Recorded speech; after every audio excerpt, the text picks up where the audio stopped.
But right now, I want to get to Michael Snyder because he's got a lot to talk about with movies and TV shows, and he comes and goes on a rainbow. Michael Snyder, how are you?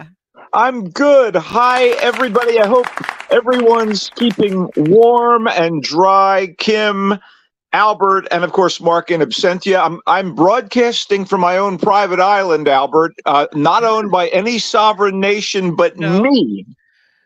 Does it have a beach? Well, in my mind, it does. All right. You know, these are tough. Possibly cocktails? I don't know. Maybe later. 5 p.m. is usually cocktail hour.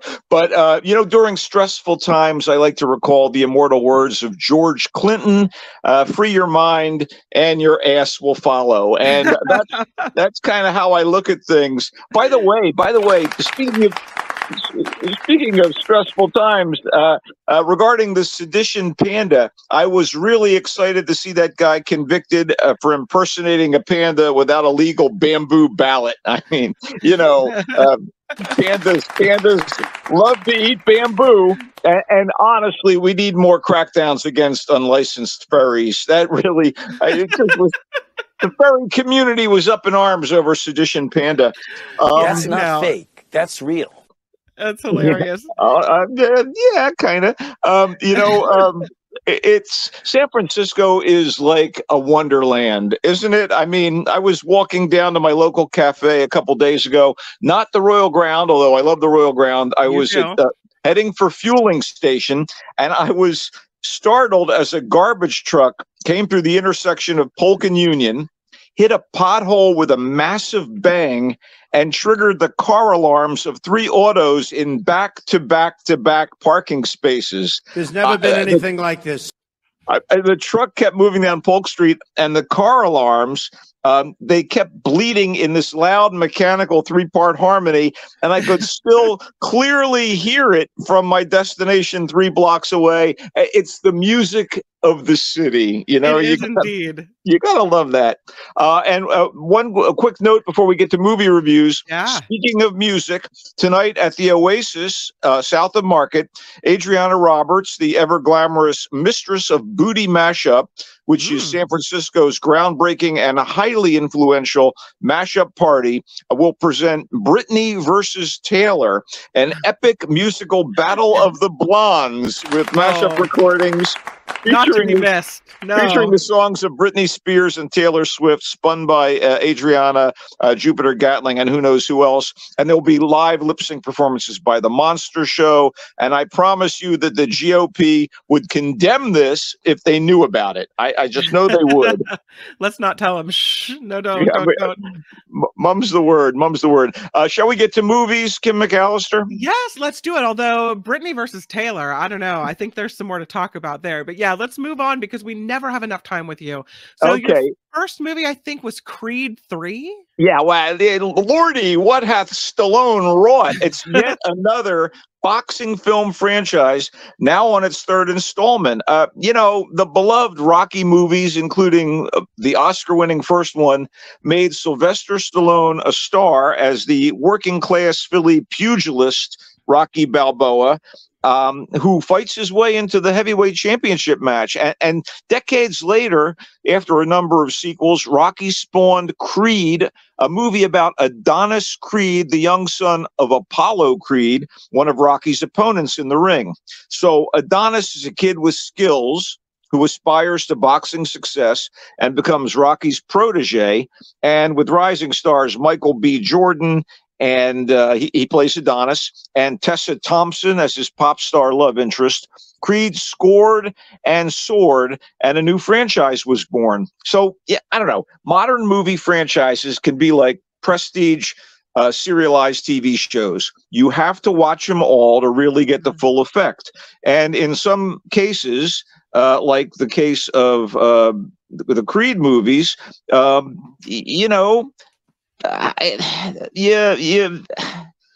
Rocky spin-offs about Adonis Creed need to be seen in order. Creed 1, Creed 2, and now the new one, or just don't bother. It's like the Marvel movies. If you aren't like on board, why are you watching a movie that's like 10 films in? So anyway, the Creed films, including Creed 3, out in theaters today and directed in solid form by, of all people, Michael B. Jordan, continue the tale with a lot of interpersonal drama, including in this one the entry of a figure from the past who was connected to Adonis. And things can get a little soapy in these films. I mean, it's not quite one fight to live, but you get the idea. Lucky that the actors here are so damn good, giving this tale of a haunted past, betrayal, and triumph in the boxing world much of its punch. And yes, that's right. I said it. I said punch. I know. The story has overly familiar turns. Yeah, well, I can't stop myself, Kim. As Creed 3 kicks off, Creed, who unified all the world championship titles, has retired a winner to live the good life with his beautiful wife and their cute deaf daughter, while also mentoring other pro fighters. But he's pulled back into the ring when an old friend and amateur Gold Gloves champ who took a bad rap years ago is released from prison and wants his shot at the title. So who plays the old friend? None other than actor of the moment, Jonathan Majors. Just a few days after he made some serious scene-stealing noise as Kang the Conqueror in Marvel's Ant-Man and the Wasp: Quantumania.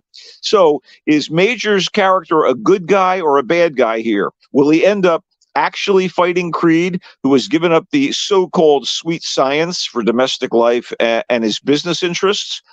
And wait a minute. Jordan played the villainous Killmonger in Marvel's Black Panther, and Majors is Kang the Conqueror. Are we going to see Killmonger versus Kang?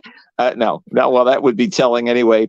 By the way, Thompson, who is, of course, back in Creed 3 as the champ's wife, plays the Valkyrie in Marvel movies. I mean, holy hammer of Thor, it's a full-on MCU reunion.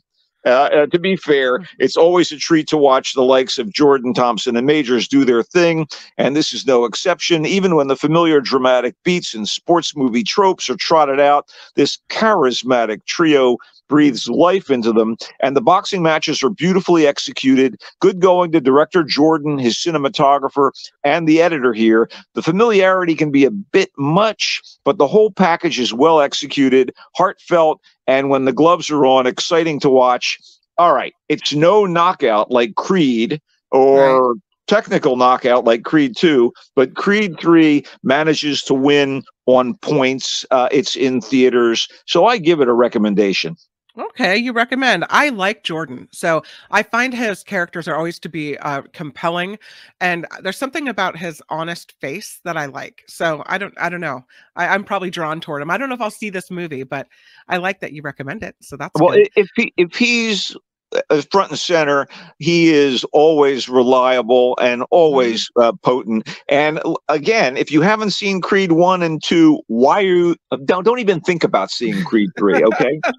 Because you don't know the whole story, right? Right. If you don't know the whole story, why even bother? Don't do it. Operation Fortune. Yeah. All right. Although Operation Fortune is gussied up with the highfalutin subtitle Ruse de Guerre, which is French for ruse of war. It's a boilerplate, meant to be comedic thriller with the sometimes sharp but inconsistent director and screenwriter Guy Ritchie at the helm, and the reliable, hard-hitting, no-nonsense anti-hero Jason Statham, who, by the way, starred in the recent and better Ritchie movie Wrath of Man, here as leading man, or should I say weapon, right? Well, you know, it's supposed to be an action film, but this new one is more like a haction film. I'm not saying that everyone but the stunt people phoned it in, but throughout Operation Fortune, I could swear I kept hearing a busy signal. Anyway, Statham is, get ready for this, Orson Fortune, international man of mystery. The real mystery is the plot here, wherein Fortune is tasked with stopping the shady sale of some new high-tech weaponry to the baddest of the baddies. Yeah. So Orson he recruits some entirely gratuitous helpmates, including a hunky Tom Cruise type Hollywood actor played by Josh Hartnett, and a computer whiz played by Aubrey Plaza that's right, Aubrey Plaza, to travel the world with him and thwart the villains. I think it was meant to be a comedy because a lot of it was ridiculously convoluted and unbelievable. Oh, that's unfortunate. I mean, the often funny and definitely talented Plaza was cast as a supposedly glamorous quasi-love interest for Fortune. I guess Plaza as a sexy latter-day Bond girl is funny in a WTF way. I mean, I didn't even smirk once, honestly. Oh. Only Hugh Grant, who was outright tremendous in Ritchie's superior 2019 heist film, The Gentleman, brings joy and gets away with participating in this ho-hummer as the smug but stylish arms dealer brokering the super weapon sale. The action sequences are labored, as are the, quote, humorous, end quote, setups and dialogue. I watched Operation Fortune for Ritchie or poorer, and it turned out to be for poorer. It is in theaters, but it really, if anything, begged to be watched on like a streaming service or, cable. It's Operation Fortune. Did you have to sit through the whole thing? Yeah, no, I never leave. It's my mandate. It's my duty, my friend. So many weeks come along early in the year where there's not a lot to cover that's new, and I was able to catch up to something incredibly worthwhile, Women Talking, which I was never given an opportunity to see at the end of last year for awards and best of the year consideration, which is an absolute sin on the part of the publicist responsible, but we won't rake them over the coals. Instead, I just want to say that lean, smart, brilliantly acted, and significant in its subject and perspective, Women Talking is a winner. It was written and directed with skill and noble intent by the talented and thoughtful actress Sarah Polley.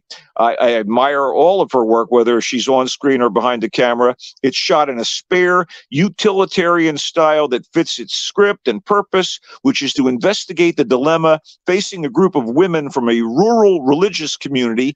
I was going to say, they look pretty conservative with those dresses on the picture there. Well, this is circa 2010, by the way. These unfortunate folk have been denied basic rights and freedoms by the men of the community, and too many of the women have been physically and sexually assaulted. So things reach a tipping point, and a select group of the women gather in secret to decide a course of action. Should they let things continue as before? Should they stay and fight for their rights and freedoms? Or should they flee with their children and try to build new lives elsewhere? The cast is superb, led by Claire Foy, from The Crown, seasons 1 and 2. She's awesome. Rooney Mara, Jessie Buckley, who is one of my movie sweethearts, Frances McDormand, Judith Ivey, and token male Ben Whishaw, and the issues at hand, the subjugation and subservience demanded of women in a society long dominated by men, and a woman's right to self-determination. They remain of paramount importance, even in the contemporary, purportedly egalitarian Western world we live in. Women Talking is absolutely worth watching. It's been playing in select theaters, and you can now rent it on the likes of Prime Video, Apple TV, and Vudu. That sounds really interesting. You said you had so many words in there that were dingable. I'm going to give you one ding for all of them. What do you think? You be you, Kim. Okay. Oh, get a couple there. Okay, that's excellent. Oh, yeah, that was a total ding-a-thon for sure. Hey, ding me up, baby. Speaking of women and women's rights, a TV show that I was watching a year or so ago, maybe longer, on HBO, is finally wrapping up its first and probably only season, and it's a weird situation here. HBO Max is part of Warner, and Warner merged with Discovery, and the bean counter at Discovery is a jerk, clearly, who doesn't care about artistic notions or creativity, and he's been canceling shows because of bottom line issues. And rather than run the second half of this series on HBO, he has sold it off to Tubi, and you can only watch the rest of this TV program on Tubi or via Roku. It's called The Nevers, and it's a series about Victorian women and a few men, but mostly women, in London who are each given a specific metahuman ability when what appears to be this celestial event occurs. Wait, what are meta-human abilities? Like superpowers. I tried to not say superpowers, but that's kind of heavy-handed. Right? Metahuman. Right. Anyway, sometimes these powers, the results are hidden, and sometimes they're obvious and can make the recipient look a little on the freakish side or behave in a freakish manner. And in a few occasions, the power or circumstance makes these people dangerous or unhinged, and they become outcasts in proper circles in proper Victorian London. But a wealthy woman takes an interest in them, and a war of sorts begins to ramp up between the largely male aristocrats, industrialists, and politicians, and the so-called touch. The touched are, again, women for the most part. So you have people fearing them, trying to oppress them or destroy them. And then in the 6th episode of that first half of the series, things kind of go crazy in a wibbly wobbly, timey-wimey way. It's it's sci-fi, very engrossing and binge-worthy. And although the first 6 episodes were meted out as singles every Sunday on HBO and then available on HBO Max, the long-awaited final 6 episodes are released and collected in full on Tubi and via Roku. I thought The Nevers was definitely a trip that it will appeal to sci-fi fans, and also has, again, the subtext about women's rights. Okay, so Tubi, you have to sit through the commercials, though, right? I don't know. I mean, maybe not on Roku. I don't know. Maybe Spectrum TV. I don't know. Maybe, yeah. Okay. All right, so let's recap it. Creed, got to see the Creed films in order, and if you do, you recommend Creed 3. Yes. Operation Fortune, they phoned it in. It's a nope for you. Lots of plot issues. It's a thumbs down, but you sat through it, and I'm impressed about that. Oh, thank you. Women Talking, total winner. You made me want to see that movie tonight, so thank you. And always looking for a new TV show to watch too. And you like The Nevers, which you said is on Tubi and HBO Max. Is that right? No longer on HBO Max. That jerk from Discovery yanked it. Okay. Yeah. What? Tubi, The Nevers. If you have a Roku stick, you can watch it via Spectrum TV and other outlets, I think. All right, Michael Snyder, thank you for all the great information and all the great reviews, as always. We appreciate you and love you. Hope you have a great weekend. Bye, everybody. Have a good one yourselves. Comes and goes on a rainbow.